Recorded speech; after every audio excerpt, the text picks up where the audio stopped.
આજે 145મો સયાજીબાગનો સ્થાપના દિવસ ઉજવાયો છે। દર્શક મિત્રો, વડોદરા શહેરમાં જે સહેલાણીઓ કમાતી બાગ એટલે કે આ સયાજીબાગમાં ટહેલવા આવે છે, ફરવા આવે છે, તે માટે જ અનેક લોકોને રાહત થાય તે માટે અનેક જગ્યાનું અનેક વસ્તુઓનું લોકાર્પણ થવા જઈ રહ્યું છે। વડોદરા શહેરના મેયર પિંકીબેન સોનીના હસ્તે જ આ લોકાર્પણ થઈ રહ્યું છે। ગાયકવાડી સ્ટેટ કૈલાશવાસી સર સયાજીરાવ ગાયકવાડ દ્વારા નાગરિકો માટે શહેરમાંથી સરકારે વહેતી વિશ્વામિત્રી નદીના કાંઠે 113 એકર જમીનમાં સયાજીબાગનું નિર્માણ કરવામાં આવ્યું છે। તેનો આશય માત્ર એટલો હતો કે જે સમગ્ર ગાયકવાડી સ્ટેટ છે સાથે જ બહારથી આવતા જે લોકો છે તેઓને શાંત વાતાવરણમાં પોતાના પરિવાર સાથે આનંદ પ્રમોદ કરી શકે, પક્ષીઓ અને પર્યાવરણની માહિતી મેળવી શકે તે માટે જ કોર્પોરેશન દ્વારા સયાજીબાગમાં 145 વર્ષ પૂર્ણ થતાં જ આજે વર્ષગાંઠની ઉજવણી કરવામાં આવી છે, જેમાં મેયર પિંકીબેન સોનીની ઉપસ્થિતિમાં જ સયાજીબાગના સફાઈ સેવકો, સિક્યુરિટી ગાર્ડના હસ્તે આજે સયાજીરાવ ગાયકવાડ છે ત્યાં ફોટો પણ મૂકવામાં આવ્યો છે અને કેક કટ કરી અને વર્ષગાંઠની ઉજવણી કરી છે। ત્યારે 25 લાખના ખર્ચે જે 3D AR ડાયનાસોર પાર્ક બનાવવામાં આવ્યું છે। બોન્સાઈ પાર્કની વાત કરીએ તો જાપાનીઝ ટેકનોલોજીથી બન્યું છે, જે 10 લાખના ખર્ચે છે। કુલ 63 લાખના ખર્ચે જ આ 3 જેટલા પાર્ક તૈયાર થયા છે, જેમાં 27 લાખના ખર્ચે જ કેક્ટર્સ અને સેક્યુલર પાર્ક તૈયાર કરવામાં આવ્યું છે। ત્યારે આ પ્રસંગે જ વડોદરા શહેરના mayor Pinkiben Soni, deputy mayor Chiragbhai Barot, standing committee chairman doctor Shital Mistry, municipal commissioner Dilip Rana, કાઉન્સિલરો, હોદ્દેદારો, પદાધિકારીઓ ઉપસ્થિત રહ્યા હતા।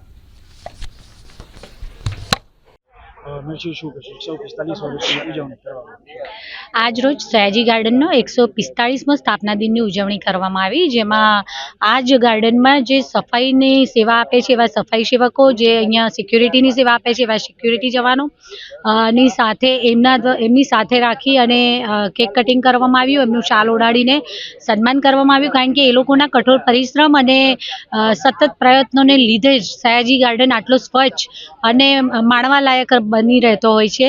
ત્યારે આજે વિવિધ લોકાર્પણોમાંનું એક એવું બોન્સાઈ પાર્કનું પણ લોકાર્પણ કરવામાં આવ્યું, જે બોન્સાઈ વડોદરા જે બોન્સાઈ હબ કહેવામાં આવે છે। અને આ બોન્સાઈ જે પાર્ક છે, જેના માટે જે બોન્સાઈના જે નાના નાના જે આપ નમૂના જોઈ શકો છો, એને તારથી બાંધી અને શેપ આપી અને રિયલ જે વૃક્ષમાંથી આવ્યું છે એ વૃક્ષ જેવો જ અદ્દલ એનો આકાર આપવામાં આવે છે। ખૂબ જ મહેનત માંગી લેતું, ઝીણવટભર્યું, ચીવટથી કરવામાં આવતું કામ છે, જેની જે આ કામગીરી કરે છે એના રચયિતા રચનાબેન પણ આપની સાથે છે। અને વડોદરા શહેરના સૌ નાગરિકોને હું અપીલ કરીશ કે જ્યારે પણ આપણે સયાજી બાગની મુલાકાતે આવીએ ત્યારે ચોક્કસ આ બોન્સાઈ પાર્કનો પણ તેઓ મુલાકાત લે અને આપણું આ લોકલ જે આપણે બોન્સાઈ હબ છે તો એનું પણ આપણા બાળકો પણ આપણી સંસ્કૃતિ, આપણા શહેરની જે ભૌગોલિકનું જે સ્પેશિયાલિટી છે એનાથી રૂબરૂ થાય, એ માટે આ એક ખૂબ સુંદર કામગીરી કરવામાં આવી છે અને હું સૌને અપીલ કરું છું કે ચોક્કસ મુલાકાત લે અને અભિનંદન પાઠવું છું। Thank you. આજે સયાજી બાગ છે, જેને કમાટી બાગ તરીકે બી ઓળખીએ છીએ, એના 145 વર્ષ થયા એનું ફાઉન્ડેશન થાય। આજે એનો સ્થાપના દિવસ કેક કટિંગ કરી અને ઉજવવામાં આવ્યો છે। તમામ ગાર્ડનના સફાઈ કર્મચારી, સિક્યુરિટી અને એનિમલ કીપરનું શાલ ઉડાડીને સન્માન કરવામાં આવ્યું છે। આ પ્રસંગે વડોદરાના માનનીય મેયર શ્રીમતી પિંકીબેન સોની, ધારાસભ્ય કેરુભાઈ રોકડિયા, તમામ કાઉન્સિલરો અને ગાર્ડનનો તમામ સ્ટાફ તથા સફાઈ કર્મચારી, એનિમલ કીપર, સિક્યુરિટી જવાનો, કોર્પોરેશનનો બેન્ડ, તમામ લોકો હાજર રહ્યા હતા। આ દિવસને વિશેષ ઉજવવાનું કારણ વડોદરા કોર્પોરેશન કમાટી બાગના કાયાકલ્પ માટે ખૂબ મહેનત કરી રહ્યું છે અને ઘણી બધી જગ્યાએ અમે રિનોવેશન કર્યા છે। ખાસ કરીને આજે બોન્સાઈ પાર્ક કે જે જાપાનીઝ ટેકનોલોજીના આધારે જે ઝાડનું મિનિએચર આવૃત્તિ કહીએ એ પ્રમાણેની ટેકનોલોજીથી આખું બોન્સાઈ પાર્ક ડેવલપ કર્યું છે। એમાં ફાઇકસ ફેમિલીના, નિકડિયા ફેમિલીના અલગ અલગ ઝાડની પ્રજાતિ છે। આ જાપાનીઝ કન્સેપ્ટ છે કે નાના ટ્રી જોવાથી સ્ટ્રેસ રિલીફ થતી હોય છે અને એ પ્રમાણેનું આયોજન છે। ખૂબ સારું લાઇટિંગ કરેલું છે, રાતના 10 વાગ્યા સુધી આ ઝાડ જોવાની મજા આવે એ પ્રમાણેનું નિઃશુલ્ક આયોજન છે। એવી જ રીતે બોન્સાઈ અને સેક્યુલન્ટ પાર્ક એ પણ તૈયાર થઈ ગયો છે। છેલ્લા 10-12 મહિનાથી આની પર કામ ચાલતું હતું। આજે આ બધા પ્લાન્ટ રેડી થઈ ગયા છે। 4 વર્ષથી 9 વર્ષની ઉંમરના પ્લાન્ટ છે અને આજે પ્રજા માટે લોકાર્પણ કરવામાં આવી રહ્યું છે। આમાં પણ થોરની, એલોવેરાની અલગ અલગ પ્રજાતિ છે અને ત્યાં પણ ખૂબ સારું લાઇટિંગ છે। એનો સ્પેશિયલ બેડ બનાવવો છે, નીચે રોડાનો બેડ હોય, એની પર ચારકોલનો બેડ હોય, એની પર રેતીનો બેડ છે। એટલે સ્પેશિયલ ટેકનોલોજીનો ઉપયોગ કરી અને આ કેક્ટસ અને સક્યુલન્ટ પાર્ક પણ તૈયાર કરવામાં આવ્યો છે। એવી જ રીતે કમાટી બાગમાં 3 જેટલા પ્લોટમાં 50,000 જેટલા ફ્લાવરિંગ પ્લાન્ટનું પ્લાન્ટેશન કર્યું છે. એ પણ રાત્રે ખૂબ સારું લાઇટિંગ કર્યું છે.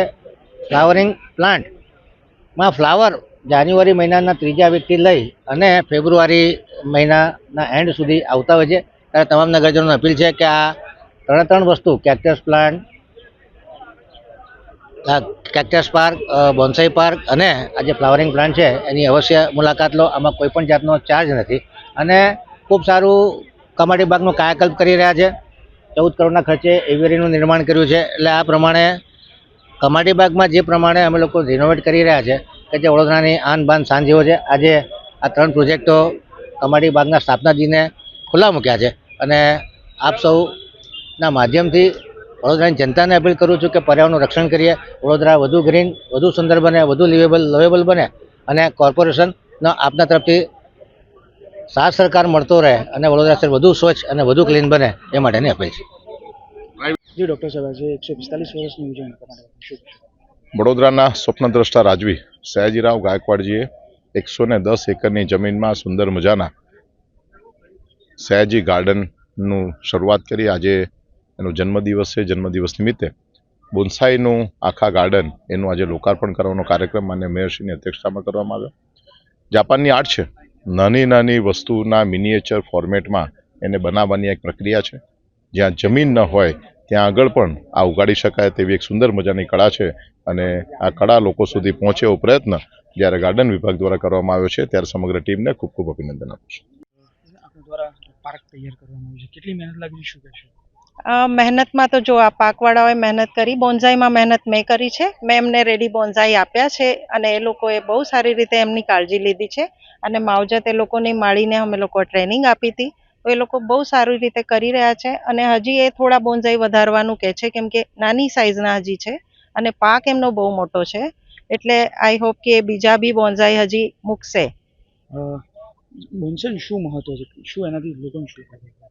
બોન્સાઈ તો એક જો જેપનીઝ આર્ટ છે કે તમે મોટા વૃક્ષ, આજે સિટીમાં ઘરોમાં જગ્યા નથી રહેતી, તો અમે આ આર્ટને ડેવલપ કરી રહ્યા છે કે વધારેમાં વધારે લોકો આને આર્ટને સમજે, શીખે, જાણે.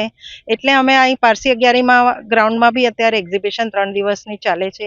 એ અમારા ક્લબનું જ એક્ઝિબિશન છે ને એમાં અમારા ઘણા બધા બોન્સાઈ એક્ઝિબિટ કરેલા પણ છે. શું નામ આપનું? Rachana Patidar. Thank you ma'am.